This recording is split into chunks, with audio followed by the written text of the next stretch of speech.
ওই দেখো বন্ধুরা, ওখানে দিয়েছি ওই ঝালরটা, দেখতে ভালো লাগছে। চিনতে পারছো কি এটা? কিছুদিন কিছুদিন না, কয়েক মাস আগে কিন্তু আমার ভিডিওতে দিয়েছিলাম, আমি এবং আমার ছেলে মিলে করছিলাম। ঠিক আছে, চলো কাছে যেয়ে দেখাই। এই দেখো, ভালো লাগছে না এই জায়গাটায়? ঠিক ওখানেও একটা কিছু দেবো, যে পেরেক ড্রিল মেশিন দিয়ে ওই দেখো করে রেখেছি, দেখতে পাচ্ছ? ওখানেও একটা কিছু দেবো। আর এখানে দিয়েছি, এটা এখানে থাকবে না, এটাকে সরানোর ব্যবস্থা করবো। আপাতত এখানে দিয়েছি, এটা ছেলের প্রজেক্টের, স্কুলের প্রজেক্টের কাজ ছিল। এখানে যেই সবই জিনিসগুলো দেখতে পাচ্ছ এগুলো সব প্রজেক্টের। এটাও স্কুলের প্রজেক্ট ছিল, এটাও প্রজেক্ট ছিল, এগুলো সবগুলোই ওর প্রজেক্টের কাজ। এবং এগুলো আমার দুই ছেলের মিলে আছে, আর মেয়েরগুলো নেই এখানে। ঠিক আছে, এই দেখো, ভালো লাগছে না দেখতে? এই পুঁথিগুলো দিয়ে বেশ সুন্দর, এগুলো আরও আছে।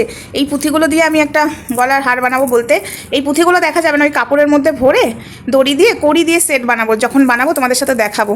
এবং আমার কিছু সেট বানানো আছে, অন্য একটা মিনি ব্লগে কালকের ভিডিওতে শেয়ার করব। ঠিক আছে, চেষ্টা করছি মনে থাকে কি না।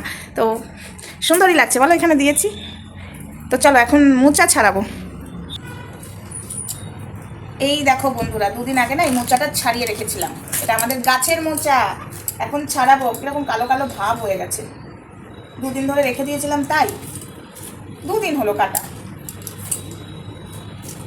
এই দেখো, টাটকা কাটলে না খুব রস বেরোতো, ওই জন্য অবশ্য আমি এই মোচা কাটবো না, আমি ছাড়িয়ে সেদ্ধ করে কাটবো।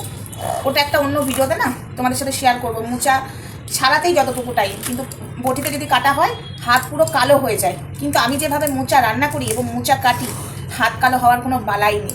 এই যেটুকু ছাড়াবো সেটুকু একটু একটু হাতটা কালো হবে, বাট কাটলে বটিতে যেভাবে কালো হয় আর বলার বাইরে, বটিটাও কালো হয়, হাতটাও কালো হয়। কিন্তু আমি যেভাবে মোচা রান্না করি, যারা মোচা ছাড়ানোর ভয়ে মোচা বাড়িতে আনো না, গ্যারেন্টি দিয়ে বলছি মোচা আনবে পরের দিন থেকে। চলো ভিডিওটা আপাতত এইটুকুই। মোচা যেদিন রান্না করবো, কালকেই রান্না করবো, দেখাবো। ঠিক আছে, আজকে রাত্রেবেলায় ছাড়িয়ে রাখছি। চলো টাটা।